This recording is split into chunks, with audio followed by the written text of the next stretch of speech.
Ano kasi pag pinipindot ko to, wala siya reaction, di ba dito? Pero dito sa ano ko may reaction yan.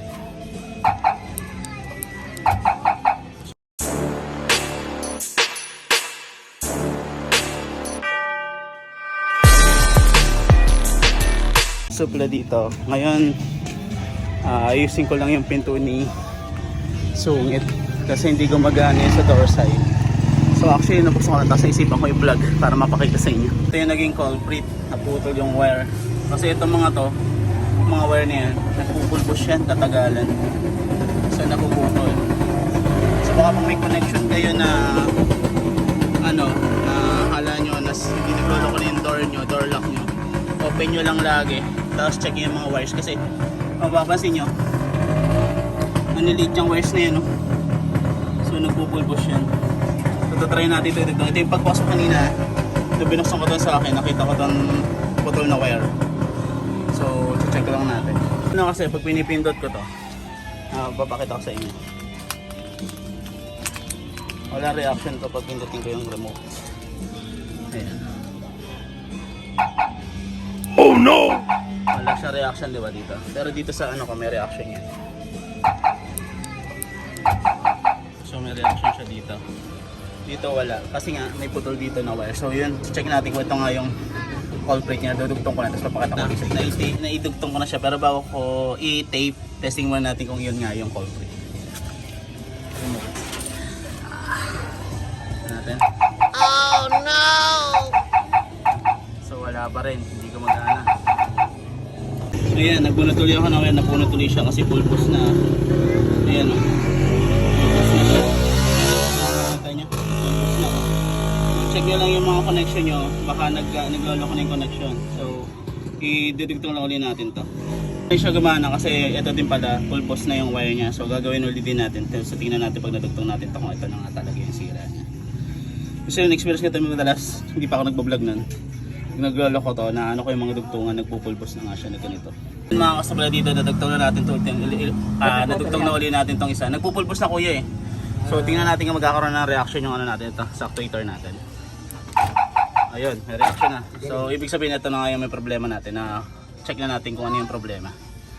So yun. If may problema kayo sa mga ganun, sa mga remote nyo, check nyo lang, open nyo lang, tingnan nyo yung mga dugtungan ng wires kasi nagpupulbos talaga to kasi sobrang liit ng wires nyo eh. So since sa testing na natin siya, pwede na natin siya isara. Ito yung kanina yung dinugtong natin, sinara ko na rin. So hindi naman yun doon. So ito, buti na lang nagpakita siya na pagpunod ko. Nung nagalaw ko siya, napunod ka agad siya, naputol eh. So yan mga kasupla dito. Sana nakatulong ulit sa inyo itong maiksi at ano natin vlog para sa mga DIY natin, pag na-experience natin sa inyo to, yung mga mga pinto nyo. Kasi sa kalumaan talaga ng sakyan natin, yung mga wires din pupulbos na. Nakita nyo naman kanina, nagpulbos yan, no? Nagpulbos na yung wire.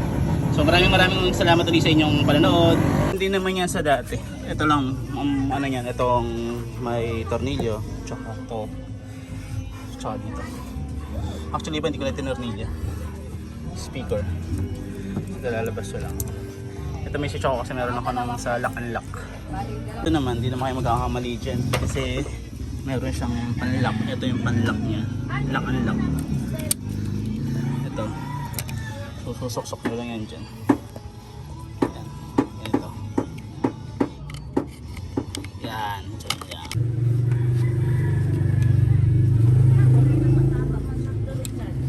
Ha? Sino?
Sabi mo pa nagtapos tayo kain.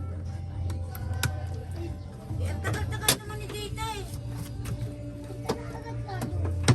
Ano ba gagawin niyo doon kakain? Makaayos lang? Mamaki na? Eh di dito may meron akong pera. Doon ako galing. Wala ako sa pera doon eh. Galing doon. Naku, huwag ka na pumunta doon.